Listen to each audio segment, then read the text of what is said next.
Et bonjour à toutes et à tous et bienvenue dans ce 17e épisode des UBlistes.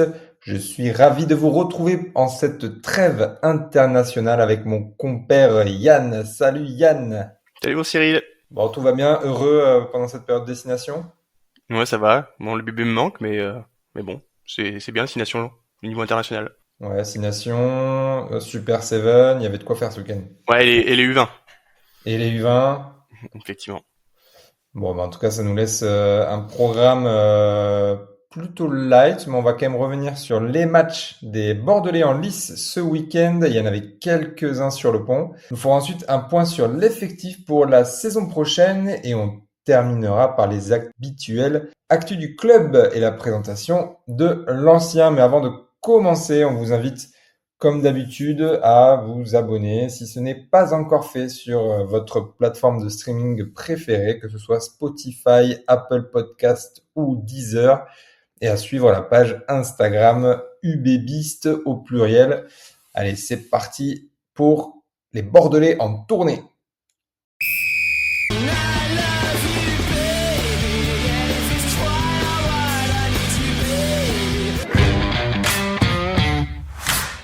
Et avant de dire un mot sur nos deux Bordelais qui étaient sur la feuille de match ce vendredi soir, Yann, tu voulais faire un petit commentaire sur le match en lui-même avant de vraiment rentrer spécifiquement sur les cas de Louis et Yoram. Ouais, on est rentré doucement dans cette compétition. On a eu un peu mal à se lancer. Et la chose qui est assez notable dans ce début de tournoi, alors on verra si ça se confirme ou pas contre l'Angleterre, mais c'est vrai qu'on voit en fait une stratégie. Alors, on savait que le 9 était dépositaire en fait du jeu et du système chez Galtier, mais là c'était encore plus important, tu vois. C'est vrai que là Dupont a touché énormément de ballons et on a souvent en fait joué alors ce que j'appelle en black. Alors pourquoi on appelle black alors je sais pas pourquoi spécifiquement ils appellent ça, mais c'est vrai que c'est les annonces ça a souvent été annoncé comme ça. Black en fait c'est quand tu joues un peu autour des rucks, quand tu as des systèmes autour des rucks, que tu joues avec les gros. Donc soit c'est le Dupont le 9 qui va porter et qui va servir en fait à hauteur des gros, soit c'est les gros qui font des pick and go un peu dynamiques, etc. Et donc on appelle ça en black. Alors je sais pas pourquoi ce nom. On l'a vu pendant la tournée, à un moment, alors je sais plus quel match c'était, peut-être contre les Blacks justement, qu'Antoine Dupont prévient en gros, c'est gros, que deuxième mi-temps ils vont jouer en black et que C'est ça, ouais. ils vont manger pendant une mi-temps et qu'il va falloir aller au charbon. Ouais, exactement. Et l'Argentine aussi, on l'a beaucoup fait aussi. Où c'est ce travail un peu dans l'axe, etc. Et donc là, c'est vrai qu'on le fait très souvent. Et ça, c'est un peu une adaptation un peu aux nouvelles règles où justement le relayeur a un peu plus de temps pour se lancer. Donc et ça conduit en fait à bien sûr à des postes 10, 12, 13 qui touchent très peu de ballons. Je j'ai pas les statistiques, mais les passes entre Dupont et Ntamak, il y a pas dû en avoir beaucoup, hein. Je pense qu'Ntamak il a dû avoir 3 ou 4 ballons à jouer. Ouais. Donc voilà, c'est assez particulier, mais c'est ce que le Galtier veut mettre en place. Donc on verra si c'est un peu la bonne méthode. Mais voilà, il faut se préparer samedi à ce que le 10 touche pas beaucoup de ballons. On y reviendra.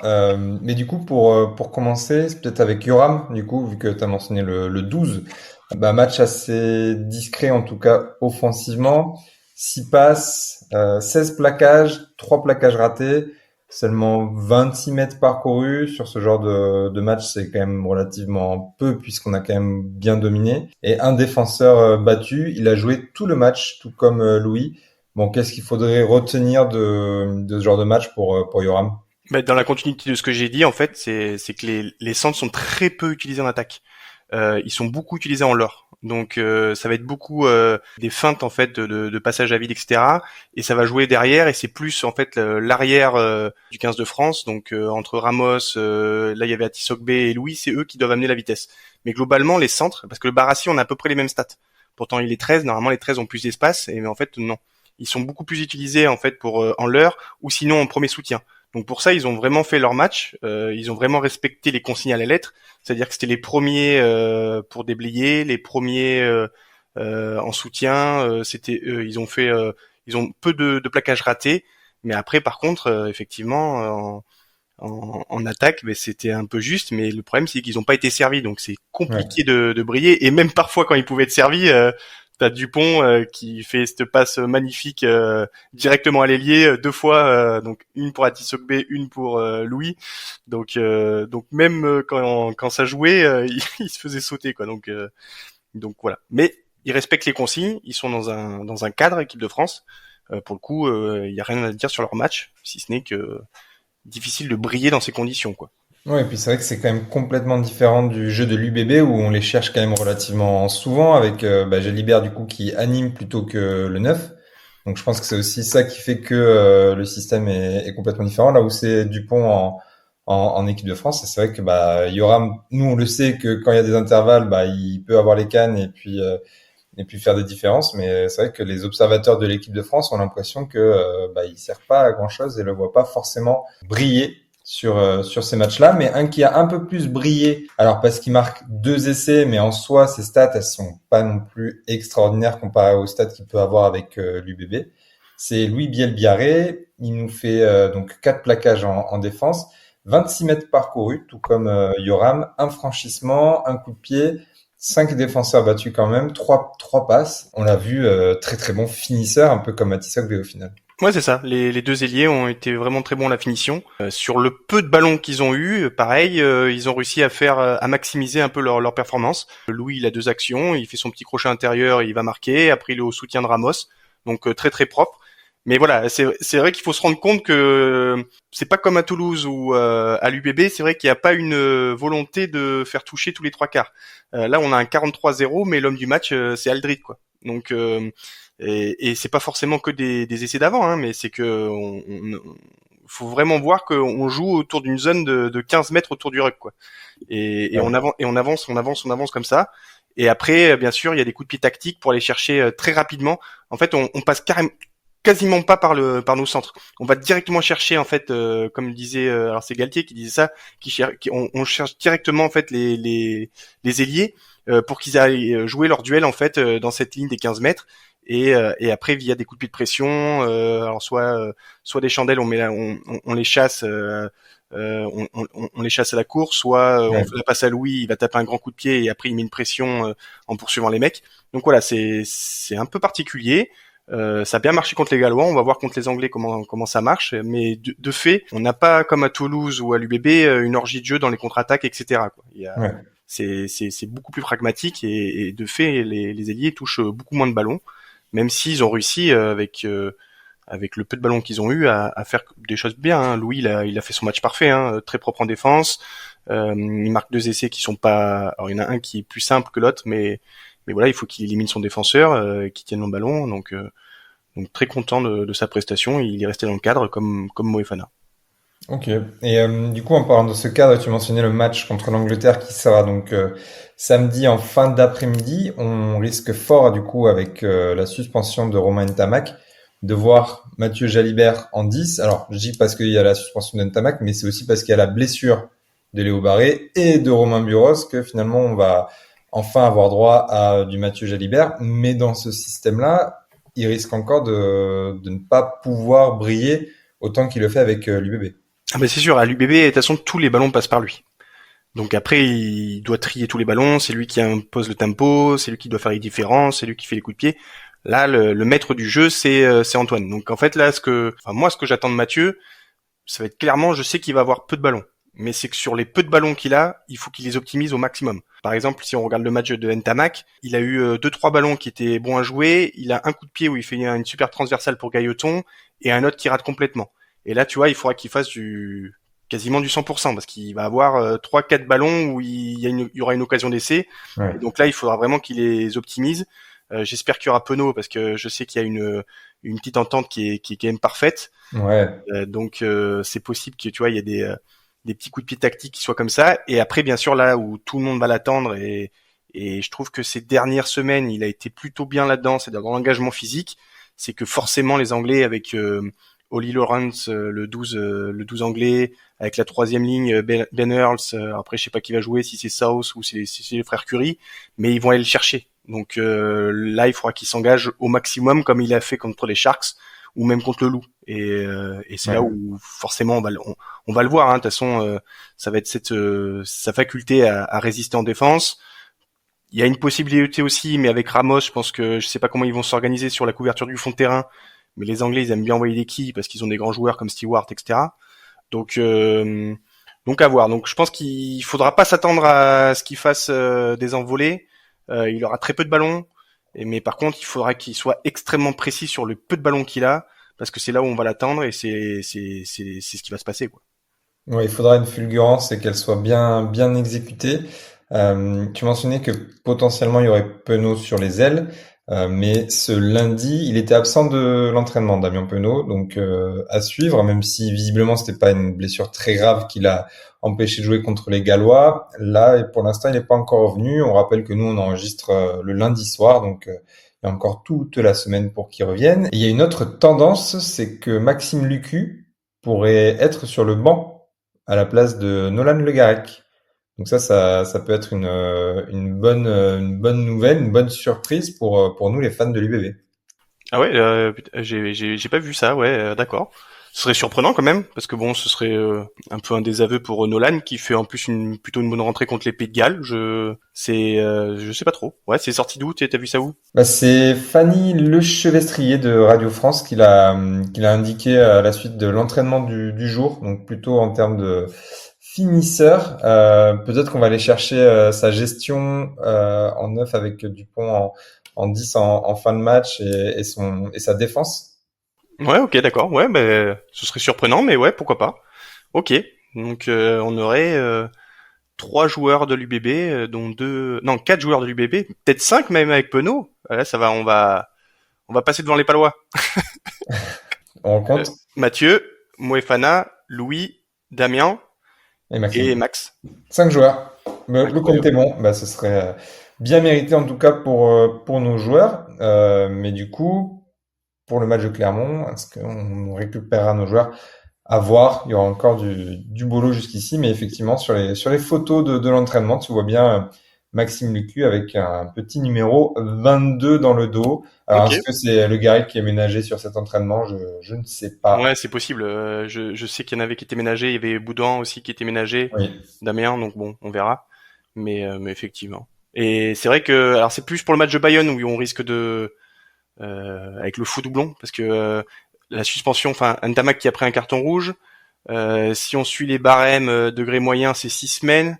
Vu qu'il a un casier vierge, 3 semaines. Et après, s'il fait le head contact ou le head coach, je sais plus comment on appelle ça, là, ça passerait à 2 semaines. Donc du coup, possiblement que il est encore en équipe de France, il purgerait l'Angleterre un match. Et le deuxième match pendant le foot doublon de top 14, si elle se trouve, ils vont pas le rappeler pour qu'il soit renvoyé en club et pour qu'il purge le deuxième match pour qu'il puisse jouer contre l'Italie après. Donc Ouais. possiblement que Mathieu, lui qui jouera pas l'Italie, restera dans les 23 contre l'Italie. Donc peut-être qu'on l'aura pas contre Bayern, quoi. Donc c'est pas et en plus il jouera pas après. Mais bon, c'est comme ça. Ouais, affaire à suivre. On n'en est pas encore là. Déjà, voyons voir ce qui se passe ce samedi contre l'Angleterre. Et un troisième Bordelais qui était sur le pont ce week-end avec l'Écosse face à l'Italie, victoire 31-19. C'est Johnny Gray. Qu'est-ce qu'il a fait comme match, ce cher Johnny, pour sa reprise? Ouais, bah, c'était plutôt bien. Moi, j'aime bien l'Écosse. C'est quand même une équipe qui joue bien au ballon, qui fait des belles animations en trois quarts où tous les trois quarts touchent le ballon. Ils ont marqué un super WC contre l'Italie comme ça. Ouais. Et Johnny, ouais, c'était son match de reprise. Alors très bien. Donc on voit qu'il a plus ses cannes d'antan, bien sûr, mais toujours hyper actif dans le plaquage, toujours très bon dans le domaine aérien. Et un truc qui est assez drôle à voir, ça transparaît pas dans les stats. Enfin, j'ai pas les stats sur ça. C'est le nombre de passes après contact de Flawed. C'est incroyable. À chaque fois, il va péter, et il fait vivre le ballon. Donc ça, c'est super intéressant. Donc voilà, il a fait un très bon match. Alors, il était positionné en 4 avec le numéro. Mais alors, je me demande pas pourquoi. Comme les Sudaf, parfois, c'est le 4 qui pousse en 5. Alors, je sais pas pourquoi ils font ça. Mais j'ai regardé plusieurs mêlées et Cummings était à gauche de la mêlée, donc il poussait sur le pied gauche, et Gray poussait sur le pied droit, donc comme un Ok. 5. Mais il a le numéro 4. Et j'ai remarqué que les Sudaf faisaient ça aussi. On me l'a signalé sur Twitter. Hein. Etzebet parfois a le maillot 4, mais il pousse en 5. Donc je sais pas pourquoi. Voilà. Ouais, ok. La petite remarque. Mais si quelqu'un a la réponse, n'hésitez pas à nous le faire savoir, soit sur X, sur Tuisova UBB ou Cyril Bourrez, ou voilà sur Instagram, etc. Il a joué, Johnny Gray, un peu moins d'une heure. 5 plaquages, 10 passes, 12 mètres parcourus. Bon, c'est bien de le revoir de retour à la compétition parce qu'on va en avoir besoin dans cette deuxième partie de saison. Et un quatrième Bordelais qui a joué avec les pros, mais alors pas dans Destination, dans la deuxième division du Destination, c'est un Géorgien. Alors 110-0, ils ont gagné, ils ont marqué 16 essais et je crois qu'il met le dernier essai. C'est notre crack Georgi Kendrava. Est-ce que toi t'as vu le match ou par contre il marque un bel essai, hein. Ouais, il marque un super PC. Alors moi j'ai vu que le dernier essai, parce que j'ai vite Ouais. regardé s'il avait marqué. Toi t'avais marqué, c'est bon, il a marqué, donc j'y suis allé voir vite les vidéos pour voir son essai s'il était bien ou pas. Et donc du coup il fait une très belle course de 30 mètres. Bon les Suisses, j'ai l'impression que ça vaut rien quoi. Donc Ouais. alors déjà ils arrivent à composer une équipe, c'est bien parce que je crois qu'ils ont un club qui joue en plus dans le championnat de France, qui est le Servette. Ok. Qui joue alors, je crois que c'est National B ou Fait 1, je sais plus, parce que je sais qu'ils avaient joué contre Orléans il y a pas si longtemps que ça. Donc ils ont un club mais bon après pour amener des joueurs au niveau, parce que là tu tapes la Ouais. Géorgie ils ont le niveau pour jouer pour challenger quelques équipes dans le tournoi Destination A. Donc voilà. Donc on va attendre. C'est bien déjà qu'ils soient dans les 23, qu'ils découvrent un peu le monde pro géorgien. L'entraîneur, etc. Mais on va attendre qu'ils rencontrent des équipes un peu plus solides, que ce soit Portugal, Espagne, même la Belgique. J'ai l'impression cette année Ouais. sont plus forts. La Roumanie aussi qui est plus structurée. Je pense que là la Suisse ça va être très très long. Ah ouais, l'Espagne aussi, pas mal, non? Ouais, l'Espagne est pas mal, mais tu vois ils ont gagné qui Pays-Bas. Ouais, il y a les Pays-Bas. Même le Pays-Bas, tu vois, je pense que c'est même largement au-dessus que la Suisse, quoi. Ouais, bon, bah écoute, en tout cas, on suivra les aventures de Georgie en espérant qu'il marque d'autres essais. Et il y avait aussi, c'est pour ça que c'est chargé en ce moment côté internationaux, les 6 nations U20 Ouais, avec un Bordelais et un futur Bordelais. Commençons peut-être par le Bordelais, Elijah Ipsayen, qui était sur la feuille de match titulaire en troisième ligne, numéro 8, il me semble. ouais. T'en as pensé quoi de son match assez discret, il me semble, non? Ouais, ben il a été un peu timide, notamment en attaque. Tu sentais Ouais. que bon voilà, tu sens que c'est en première année et qui découvre un peu le groupe. En défense, tu sens qu'il est clairement au-dessus. On voit que physiquement, il est beaucoup plus dense que certains parce qu'il perd aucun duel et même à l'impact. Et après offensivement, voilà, il faut qu'il arrive à un peu plus se lâcher, mais je suis pas inquiet. En plus, ce qui est assez intéressant, c'est voir un 8 avec ses techniques, c'est-à-dire que le mec il arrive à lancer des passes vistées de 15-20 mètres assez Ouais. facilement. Mais voilà, on a été un peu, si je reviens un peu sur le match, c'est vrai que ça a été un peu comme l'équipe première, quoi. C'est-à-dire qu'on a eu un peu un retard à l'allumage. Pour rappel, c'était France-Pays de Galles, match qui se déroulait à Vannes Ouais. et victoire de la France U20 63-19. Et en fait, la première demi-heure, on s'est fait chier. C'est-à-dire que il y avait aucune continuité dans les rucks. Les Gallois étaient hyper pénibles. Ils avaient un set, leur capitaine, qui était très très fort, qui nous grattait systématiquement les ballons. On n'arrivait pas à mettre le jeu en place. Et après, heureusement, après c'est décanté parce que physiquement ils ont un peu craqué. Et surtout, on a quelques génies. Donc il y a Jurde là, le Rochelet, qui est très très fort là.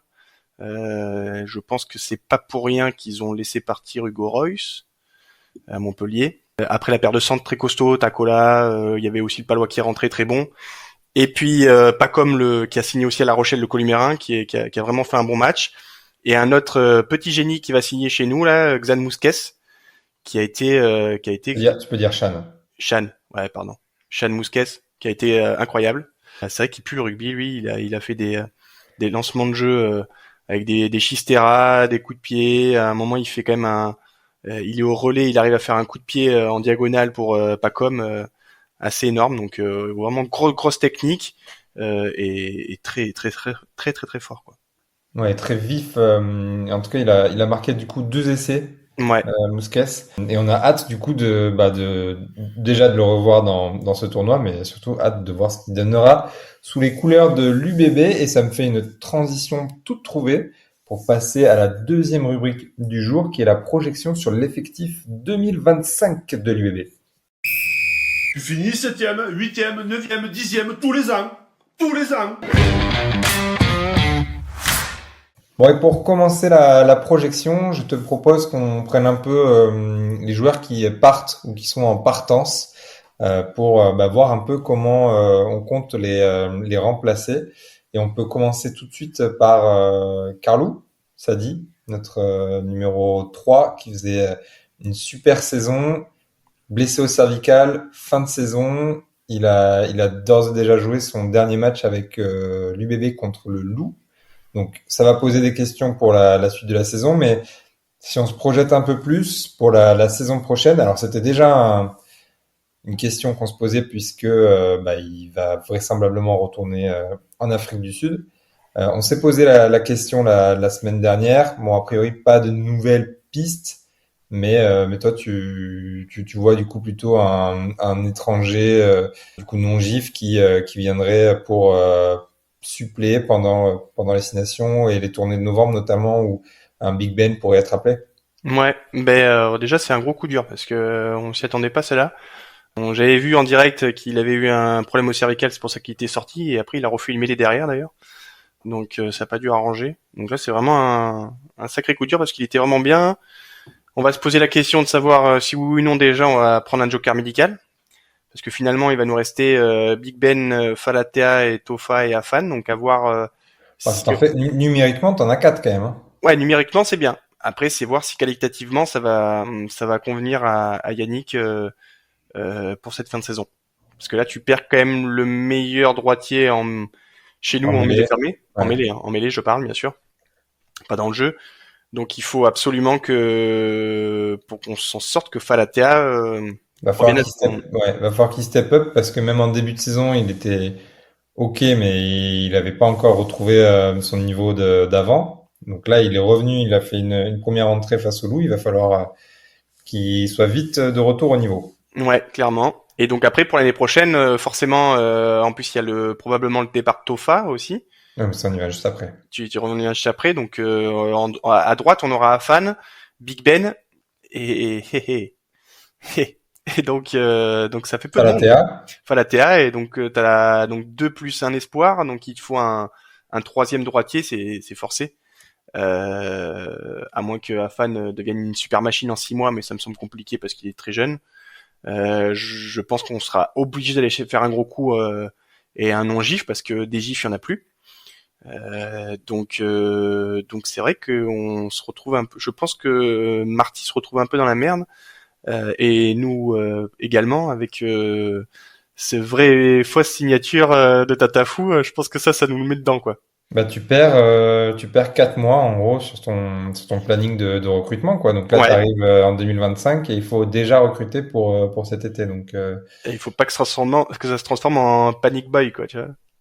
ouais, mais ça a quand même plutôt confiance en le président Laurent Marty et Yannick Bru et tout le staff. De toute façon, on aura du quali. Tu mentionnais qu'on allait avoir également du coup à droite le départ de Tomakino Taufa.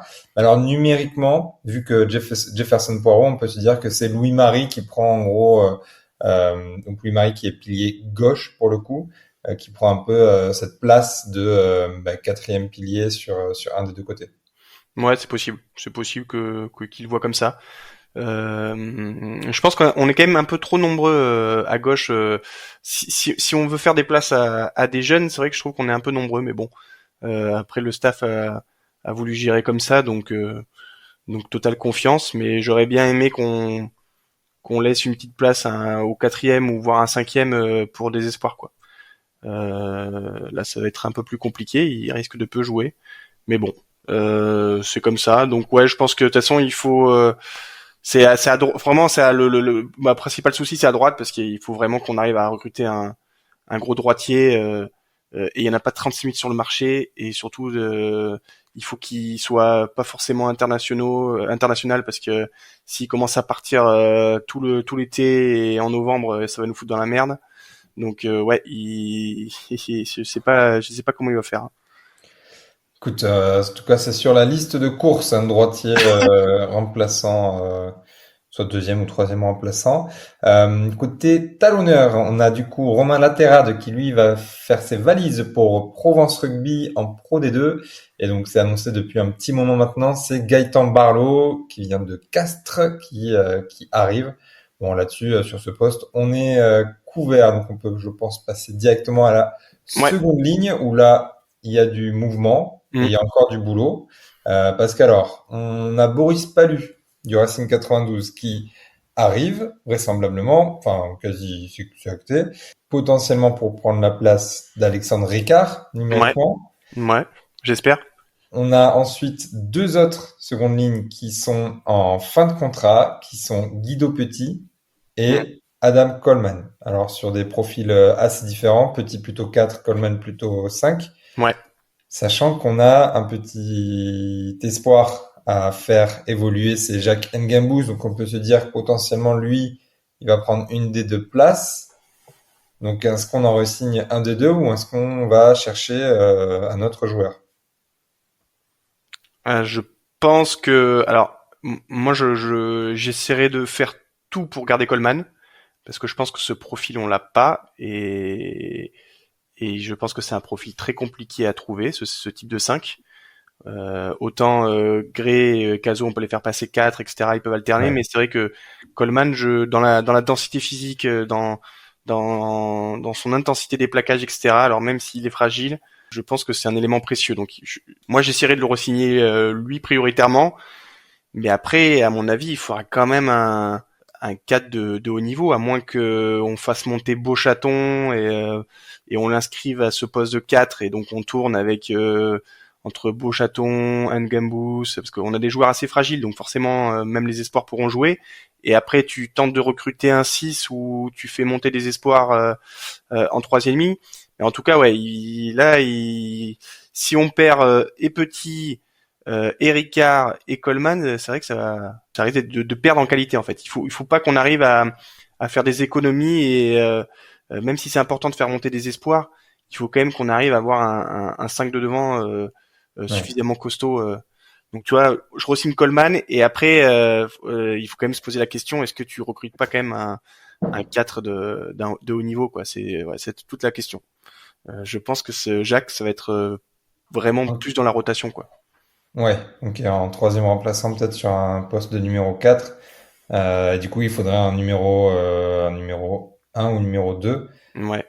Sachant qu'on a quand même Caso, Coleman, Gray, Ngambous, et du coup peut-être Petit ou à voir. Et Palu aussi Ouais, pas lui. Ouais, en, en remplaçant. ouais, ça fait déjà 5. Potentiellement, on aurait 5 secondes lignes, plus 6 avec. Après, il faut aussi se dire que cette année, on a quand même vraiment pas de chance parce qu'on n'a jamais eu nos 5 ou 6 secondes lignes aptes au même moment. Je crois que tu vois Coleman et Gray par exemple, ils ont partagé une feuille de match. Ouais, non, mais c'est ça. Ouais, c'est pour ça. On a des joueurs fragiles. Alors c'est pas incohérent d'avoir beaucoup de monde, parce que Beauchaton c'est pareil, hein. Beauchaton ça se blesse souvent, tu vois. Ouais. Gray, mine de rien, tu sais pas comment ça va devenir. Coleman ça se blesse. Caso a été souvent un joueur fragile. Là, il a enchaîné énormément de matchs, et il vient juste Ouais, de mais se blesser. il est Ouais, blessé ouais. au mollet, donc Et même Jacques, hein, Ngambous, depuis le début de la saison en espoir, il a souvent été blessé, quoi. ouais. Donc voilà. Donc Bon, il faut se dire qu'on un poste 4 du coup qu'on recrute, qu'on met sur notre liste ouais, de Noël. je pense qu'il faudra. Et en plus, pour le coup, alors bon, ça dépend qui on va recruter à droite, parce que si à droite, ça peut nous coûter très cher. Tu me diras. Parce que là, je me suis dit, on a quand même libéré on s'est libéré un peu de masse salariale, quoi, avec le non recrutement de Tatafou et la Ouais. libération de Tofa. Tu peux Et de Sadi. Et de Sadi, tu peux envisager un petit recrutement, mais bon, effectivement, à droite, ça risque de coûter très cher, et en plus, on n'aura pas de crédit salarié cap. Donc, Ça c'est coché pour la liste au Père Noël. Troisième ligne, on devrait avoir les départs de Pete Samu et Tevita Tatafou qui sont à peu près actés. Alors Samu c'est pas vraiment officiel, mais bon, vu son temps de jeu, je sais pas pourquoi lui resterait. Ouais, On a Jean-Luc Duprez qui vient à la place de Tatafou, donc ça, numériquement, c'est à peu près bon. ouais, Mais du coup, il va peut-être falloir quelqu'un pour remplacer Pizamou. ouais, Peut-être que vu son temps de jeu, on peut se contenter d'un espoir comme Jacobs, par exemple, Tian Jacobs, qui ouais. arrivait du BO cet été. Jacobs et la grosse cote Ipsayen. Ipsayen, ouais. Bah, s'il confirme pendant le tournoi Destination U20. Parce que lui, il a quand même un profil pour ceux qui connaissent, qu'on voulait recruter d'ailleurs à Augustus. Un joueur pas très grand, 1m88. Mais par contre, il fait plus de 100 bars. Donc, Ouais. et qui va pouvoir potentiellement, je pense que, parce qu'il est encore petit, arriver vers 112 kilos, 115 kilos, quoi. Donc pourquoi pas, ouais. Là, c'est une possibilité, vu le peu de temps de jeu, en fait, qu'on lui accorde à Samu. Est-ce que, t'as raison, hein, Jacobs, il fera très bien, ou même un Ipsayen, au tournoi, peut-être en début 2026. C'est largement envisageable.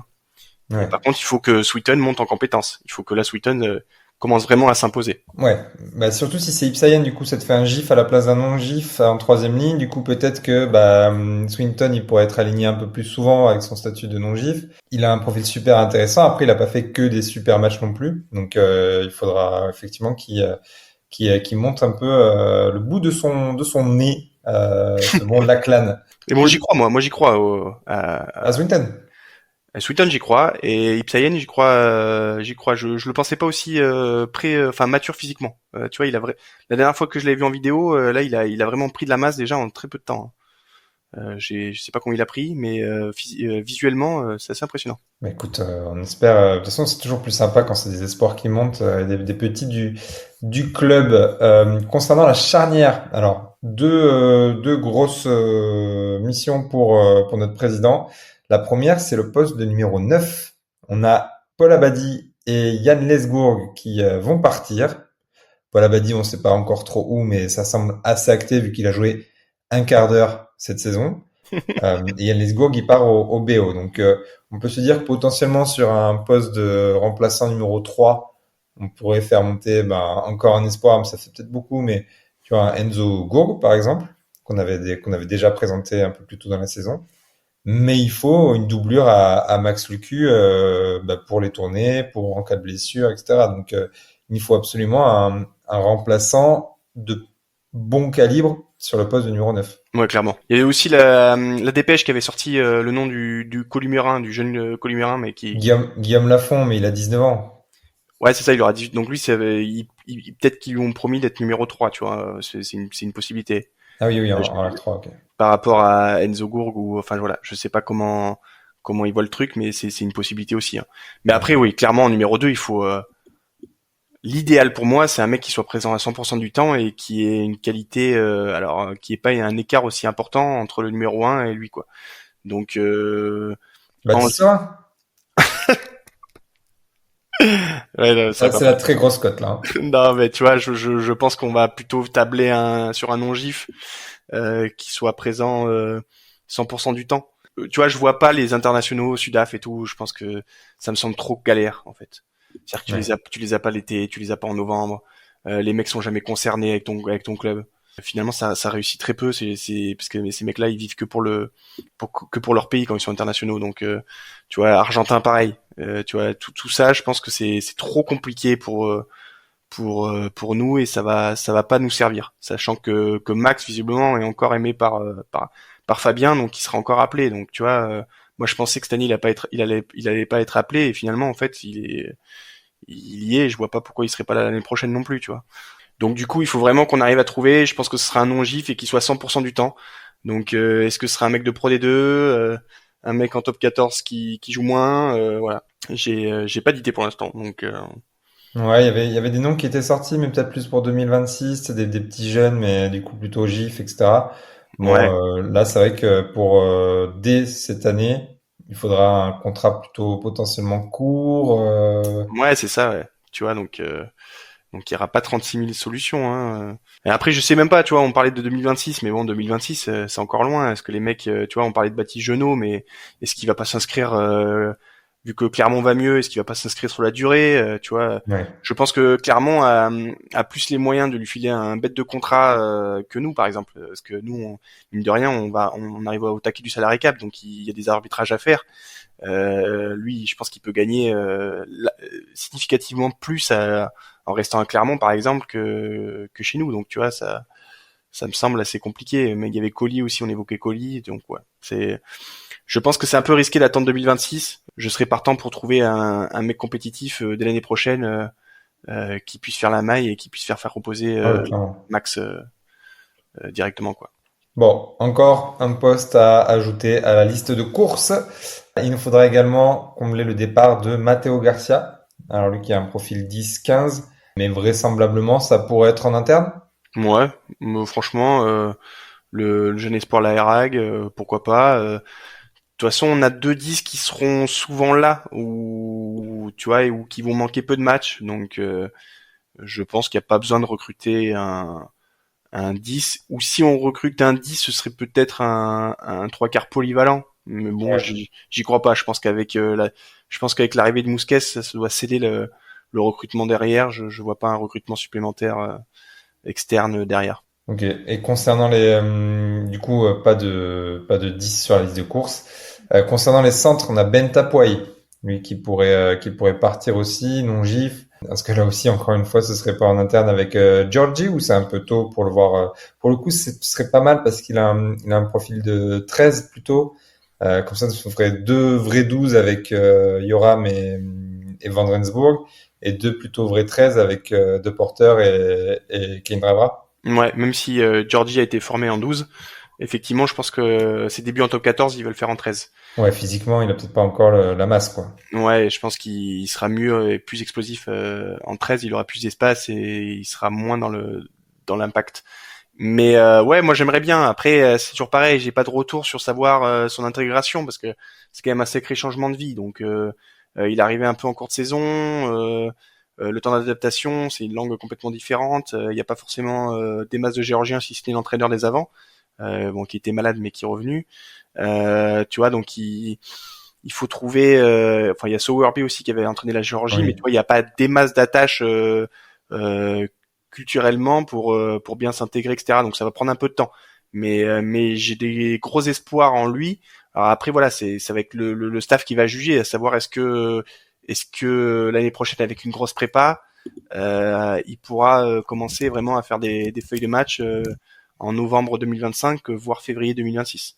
Ouais, sachant que ça fait quand même un peu tard dans la saison si t'as trois centres plus lui. Après, t'as Huberti aussi hein, qui C'est pour qui est ça, là, donc sachant que t'as Chan qui va pouvoir jouer à l'aile, Ouberti ouais. en attendant pourra décaler 13, hein. Pas impossible, hein. Bah, justement, pour compléter le tableau, tu mentionnais Chan Mousquet, donc qui va arriver l'an prochain, numériquement à la place de Nance, du coup, Ouais, hein, qui lui prend sa retraite. Donc là-dessus, en 15, on est bon. ouais, parce que t'as Puros, Louis et Mousquet, donc je pense qu'au moins on est bon pour le top 14, hein.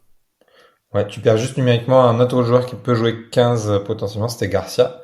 Donc Ouais, à voir si la Harag il peut jouer 15, on sait pas. aucune idée. Ouais, bah puis de toute façon, c'est peut-être pas la priorité de le mettre sur ce poste-là, mais en gros, si on récapitule la liste de courses, en fait, on n'a pas tant de joueurs, le recrutement est quand même assez avancé, Ouais, mais il reste mais des joueurs très importants, hein. Un droitier, ouais, donc un pilier droit, donc ça va être dur à trouver, ça va être cher. oui, Un deuxième numéro 9 oui, et un poste 4. ouais, c'est ça. Je pense que c'est à peu près ce qu'on va, et peut-être une petite surprise, un trois quarts polyvalent, mais j'y crois pas. Ouais, un peu à la Rétière qu'on a eu l'an dernier pendant l'été, qui arrivait un peu comme un cheveu sur la soupe, mais qui au final, c'était la dernière recrue, mais on est quand même très content de l'avoir récupéré. Ouais, lui c'était énorme. Mais ouais, je pense que il faut pas s'attendre à sauf départ, tu vois. Je vois ouais trois recrues. Par contre, il faut que là, je pense qu'il faut que ces trois recrues soient Faut pas se significatives. rater. Ouais, voilà, il faut qu'elles soient significativement au-dessus pour tenir un peu les promesses de ce qu'avait dit Marty, hein. Il avait parlé dans le pack de deux joueurs de classe mondiale. Bon, il y en a un visiblement déjà il est plus là, mais du coup il faudra forcément en chercher un autre à droite et après à voir si il parlait d'un 4 ou s'il reparlait d'un nouveau troisième ligne, enfin je sais pas, mais en tout cas potentiellement il faudra deux renforts très costauds devant, je pense, pour qu'on continue à s'améliorer. Duprez, je pense que c'est bien parce que on le voit Tatafou, hein. Tatafou, c'est un joueur qui a été qui est quand même beaucoup avec la sélection, et quand on voit qu'il est pas au max physique, Ouais. c'est plus laborieux. Il a fait une saison extraordinaire. Je pense que on va difficilement retrouver un 8 qui fera une saison aussi marquante. Peut-être Gazzotti plus tard, Oui. Ipsayen, Mathieu, on verra. Mais Duprez est quand même un joueur beaucoup plus constant. Et en plus qui est pas Ouais. international. Oui. Ouais. Donc on l'aura tout le temps. Ouais. Donc, Et potentiellement un centre aussi, mais bon, en gros, on peut compter sur 3-4 joueurs à peu près qui devraient arriver. Mais ce que je trouve bien, du coup, par rapport au début de saison où tu sais, on avait l'UBB dans tous les articles, ah ouais. dans tous les médias, c'était un tel joueur. Et on l'a eu un peu eu la semaine dernière où on avait Hugo Ross annoncé potentiellement à l'UBB en 2026. Et au final, 5 jours plus tard, Hugo Ross va à Montpellier. Donc encore une fois, tu as l'impression que l'UBB sert un peu aux agents et en tout cas aux rumeurs pour faire monter les enchères. Et ce qui est bien aussi, c'est que il y a pas mal de joueurs qui viennent dont on n'avait pas forcément entendu parler avant qu'on ait l'info de l'arrivée. Tu vois, un Barlow par exemple, à la base, personne n'imaginait que ça allait être lui qui Non, non. arrivait. Donc ça veut dire que on arrive à travailler un peu en sous-marin et éviter les rumeurs, ou en tout cas envoyer peut-être des fausses pistes dans les médias. Donc moi ça me rassure sur le fait que potentiellement là en fait Laurent Marty il a 2 cracks qui arrivent et puis personne le sait. Ouais, c'est ça. De toute façon, toutes les recrues, il y avait aucune rumeur quasiment. Marie s'est sorti nulle part, Palus s'est sorti nulle part, Barlow pareil parce qu'on parlait de Montoya, d'Omoa, etc. Duprez pareil, c'est sorti. On On l'avait. parlait de son frère. Ouais, c'est ça. On parlait de Dan et surtout, on réévoquait une piste qu'on avait déjà sollicité quand on avait recruté Tom Willis. Ouais. Je sais qu'il y a un moment avant cette saison, on était sur les 2 frères Duprez et ça s'était pas fait au dernier moment. Et du coup, on a réactivé ça, mais avant, on avait parlé d'autres 8. Il y avait Augustus. Enfin bon, voilà, il y avait plein de noms, et donc ça montre un peu que ouais, t'as raison. C'est que Marcy, en fait, il travaille ses dossiers vraiment sous-marins. C'est très compliqué de savoir ce qui va se passer. Donc tu as raison. On va espérer que d'un coup, il y a comme Palu, quoi. On se dit. Ouais, alors si Ouais. Bon, une meilleure surprise. Oui, voilà. Si on peut juste monter un peu en gamme niveau surprise. Ouais, déconnez pas trop, quoi. Non, mais Boris, ça va être très bien. Mais à la place du Ricard, quoi. Oui, voilà. Ricard qui a joué une centaine de minutes là pour l'instant. Donc très bien. Voilà pour le petit tour d'effectifs pour la saison prochaine. Donc encore 3-4 recrues, nous on espère. Après peut-être qu'il y en aura plus, peut-être qu'il y en aura moins.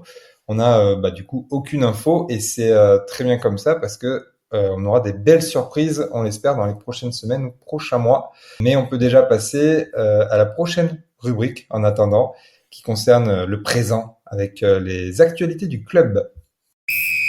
On va tout casser là, c'est la décennie vague là. On va faire rêver. Si on pète pas le boulard, ça va aller. Et première actualité, on peut parler des blessés. Alors on l'a mentionné déjà, Karl Oussadi blessé jusqu'à la fin de saison, il rentre au pays. Ouais. Tevita Tatafou blessé 6 à 8 semaines à la cheville. Et Romain Gardra aussi, notre troisième ligne, qui lui s'était blessé avec l'équipe de France à 7 en Australie. Visiblement les croisés, donc un peu comme Awad récemment. Ou Zakaria Fan la saison précédente. On a un peu les espoirs qui doivent passer par la case infirmerie longue durée. C'est pas agréable. Bon, on espère que ils vont en profiter pour bosser et puis revenir encore plus fort. Ouais, mais ça fait chier. Ça fait quand même beaucoup de croisés cette année-là. Hein. Ouais. Et je crois qu'au Super Sevens, pareil, il y a eu pas mal de mecs qui sont pétés les genoux. Je sais pas si c'est en lien avec le synthétique, mais c'est vrai que ça commence à faire énormément de blessures et c'est un peu pénible. Ça dit, c'est un gros coup. Donc là, il faudra voir si Joker ou pas Joker. Et Tatafou, c'est pareil, quoi. On repart pour 2 mois d'absence. Je sais pas comment on va le récupérer, quoi. Donc Ouais. là, notre 5 de devant, enfin notre 8 de devant, il prend une sacrée cartouche là. Ouais. Bon. En tout cas, on leur souhaite à tous un très bon rétablissement. Et ce week-end, on l'a mentionné rapidement, il y avait le Super 7, donc les phases finales du tournoi à 7, avec du coup l'UBB qui était représenté avec notamment notre cher Enzo Rebier, qui du coup a pu jouer un peu à 7. Et on a terminé, alors je sais pas si c'est décevant ou pas, parce qu'on a vu des super résultats en août, avec une quand même belle médaille de bronze. Ouais, clairement. Franchement, j'ai regardé les matchs de l'UBB, c'était plutôt agréable. Un très beau match, très beau premier match contre Montpellier, qui a émis une belle équipe parce qu'il y avait Madoche Tamboué, Et etc. Madoche, ouais. Ouais, il y avait qui a rien fait, mais il était présent. Et après, ouais, on est tombé contre une équipe paloise très costaud avec il y avait Emeric Luc qui joue en première. Il y avait aussi le jeune ailier, alors j'ai oublié son nom et je vais pas l'écorcher, mais qui est très costaud, un grand ailier très très fort. On l'avait joué en amical et je crois qu'il a que 2 ou 3 matchs en top 14, mais il est très très bon. Donc ils avaient une grosse armada et on s'est fait un peu dominer physiquement. Mais après on a bien réagi avec les frères Bouskas etc.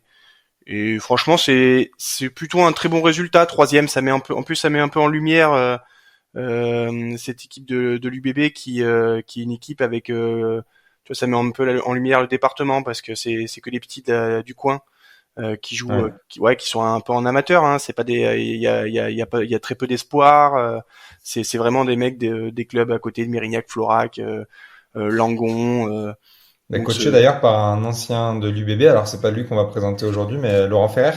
ouais, c'est ça, donc qui a réussi à, à créer ce truc et qui fait que voilà, il arrive à faire beaucoup de tournois à 7 avec ces mêmes gars.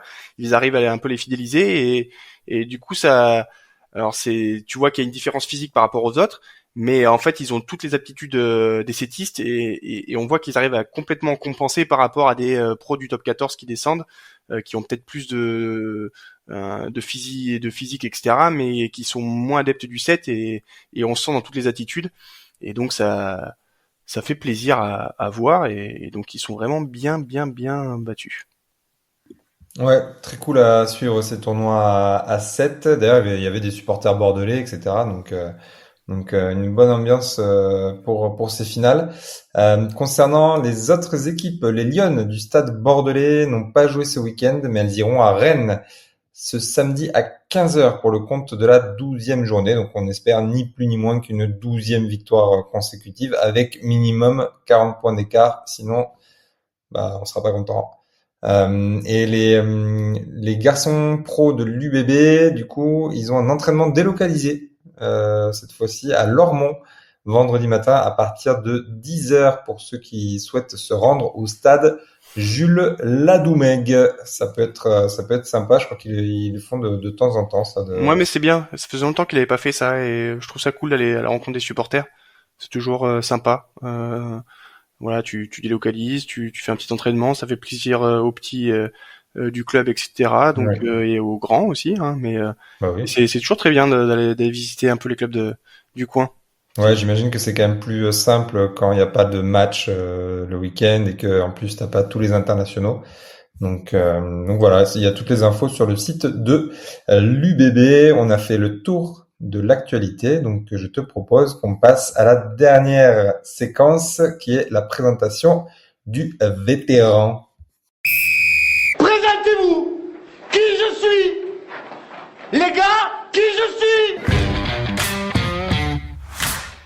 Et pour présenter notre ancien joueur, j'ai un indice qui est: j'ai participé à la Coupe du Monde 2023, mais pas avec la France, avec les Fidji. Est-ce que tu as la réponse, Yann? Ouais, je l'ai. Notre petit Penny Ravaille. Enfin petit, je dis ça petit, mais Ouais, de toute façon, pour toi, tout le monde est petit. j'avoue, c'est vrai. En plus, je suis pas grand du tout, hein, je suis un 88.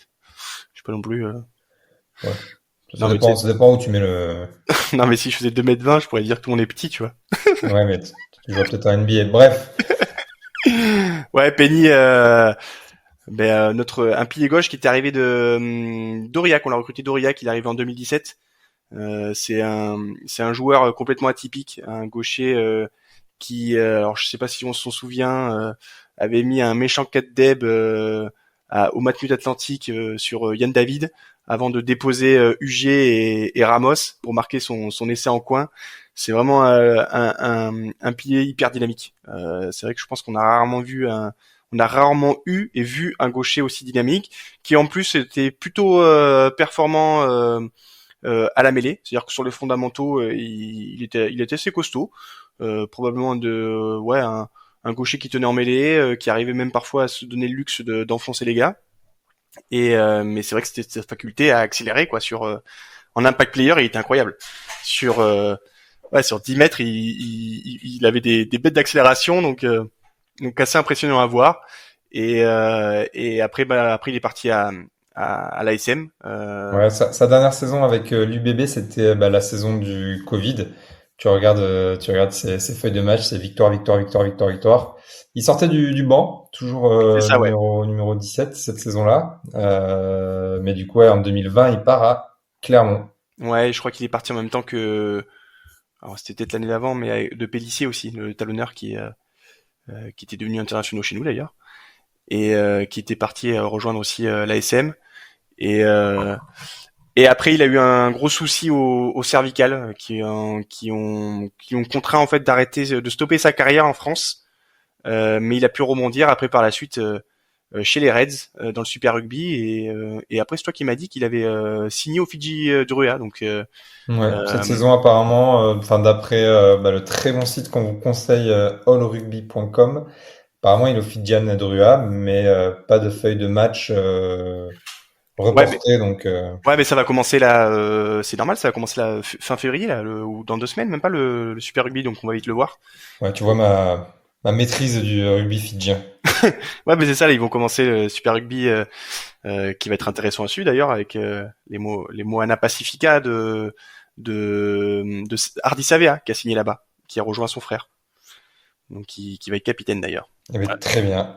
On va suivre ce super rugby. Je sais pas si tu avais quelque chose à rajouter sur ce bon vieux Penny qui aujourd'hui a 34 ans. Ouais, non, c'est un joueur que j'adore, il a toujours le sourire et puis des cannes terribles pour un pilier gauche qui fait 125 bars. Ouais, avec quelques highlights sympathiques à aller trouver sur le YouTube. C'est la fin de cet épisode qui est peut-être un poil plus court que les précédents. Mais bon, il n'y a pas de match à décortiquer outre mesure ni de prochaine rencontre. La prochaine fois qu'on fera ça, c'est la semaine prochaine où on préparera le déplacement à Bayonne, à Jean Daugé. Ouais. Donc on espère que vous avez pris du plaisir à écouter cet épisode malgré l'arrêt du top 14. Et on vous souhaite une très bonne semaine en attendant le crunch. Très bonne semaine Yann, salut. Allez, ciao tout le monde.